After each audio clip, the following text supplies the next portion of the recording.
तुम्ही पाहत आहात MCN न्यूज मराठी। तेल्हारा तालुक्यातील हिवरखेड परिसरात सोमवार 1 जूनच्या सायंकाळी 6 वाजेच्या सुमारास मान्सूनपूर्व पावसाने हजेरी लावली। जोरदार वादळी वाऱ्यासह झालेल्या पावसाळ्यामुळे अनेक गावातील जनजीवन विस्कळीत झाले असून वीज पुरवठाही वारंवार दीर्घकाळ खंडित झाला। अचानक आलेल्या पावसामुळे विविध ठिकाणी वीज तारा तुटल्याच्या घटना घडल्या आहेत। अनेक गावांमध्ये वीज पुरवठा बंद झाला असून काही ठिकाणी झाडेही कोसळलेली आहेत। त्यामुळे नागरिकांना अडचणींचा सामना करावा लागला। महावितरणचे अधिकारी कर्मचारी अहोरात्र वीज पुरवठा सुरळीत करण्यासाठी घटनास्थळावर हजर होते।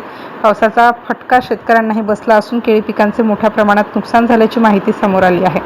वादळी वाऱ्यामुळे अनेक ठिकाणी केळीची झाडे जमीनदोस्त झाली आहेत। त्यामुळे आधीच विविध संकटांचा सामना करणाऱ्या शेतकऱ्यांच्या अडचणीत भर पडली आहे। दरम्यान नुकसानग्रस्त शेतकऱ्यांना शासनाकडून मदत मिळावी अशी अपेक्षा व्यक्त करण्यात येत आहे। MCN न्यूज मराठीकरिता बाळासाहेब नेरकर, हिवरखेड।